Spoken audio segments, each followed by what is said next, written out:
we have a sacrificial poet. Technically, who did the Billy? That's you? You got the Billy Goat noises on deck? Bad. I was ready. Bad. It's me. I'm Billy Goat on decks. All right. So look, this poet is technically not in the slam, but judges, this is going to be your practice. You're going to give this poet a score.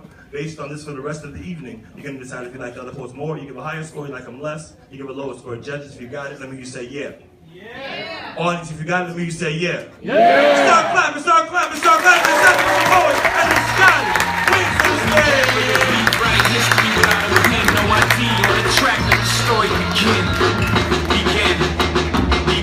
This is anti-auto-tune, death for the ringtone. This ain't for iTunes. Alright. Hey, my name's Scotty. I'm from Brisbane, Australia.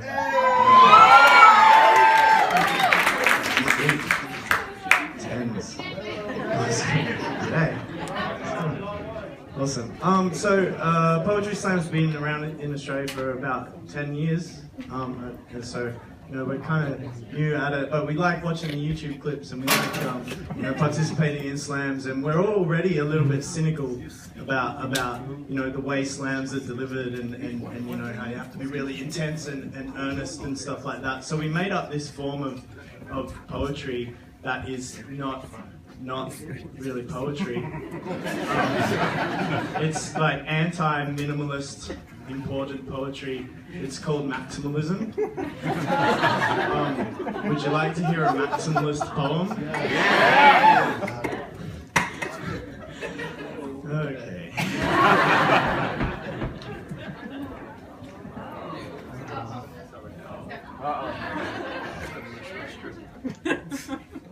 This is my maximalist poem about misogyny. Misogyny is sad. Men who are misogynists are sad. I hope all misogynist men die so we're not sad for those sad men. If this was a zombie apocalypse, I hope all the misogynist men get eaten and all the girls are left holding bloody axes, bloody cricket bats, shirts ripped half open from the countless attempts of zombie men attempting to devour scantily clad women. And I could be the sole male survivor, the only man who was never misogynistic, and we'd all freshen up at some safe fortress, some Shangri-La oasis, and all the girls would be getting changed and having showers and getting into pillow fights, and then we'd be under attack by brutes of misogyny zombies, and there'd be no time to zip up their jackets or tie their pink kimonos. And the only way to defeat misogyny zombies is to shoot them in the dick.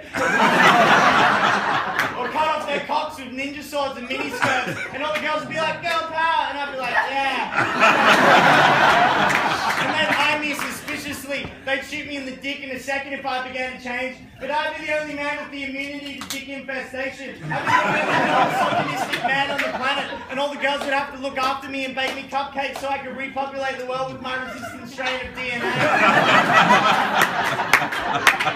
If I was on the beach being surrounded by a breach of zombies, all the girls would run to protect me, and because zombies are traditionally slow-moving creatures, they'd all run really slow. But being a non-misogynist, I'd find flowers to give the girl that I loved. The huge Amazonian queen wielding twin chainsaws at the front of the battleground. And all the girls would be like, why do you love her? And I'd say non-misogynistically that she's a real woman and doesn't conform to the body types touted in the media. And they'd all be like, that stupid bitch stole all our food supplies. Because we're starving. And the huge Amazonian queen wielding three chainsaws at the front of the battleground would accuse them of lying, and they'd all get into a fight and they'd start to roll around in the dirt and the mud, and it would start to rain and they'd be all dirty and muddy and naked. Somehow they got naked while fighting. Being a non-misogynist, I'd walk away, lament all the fallen soldiers, and wish there was a better way. And that's the end of my poem about the sadness of misogyny.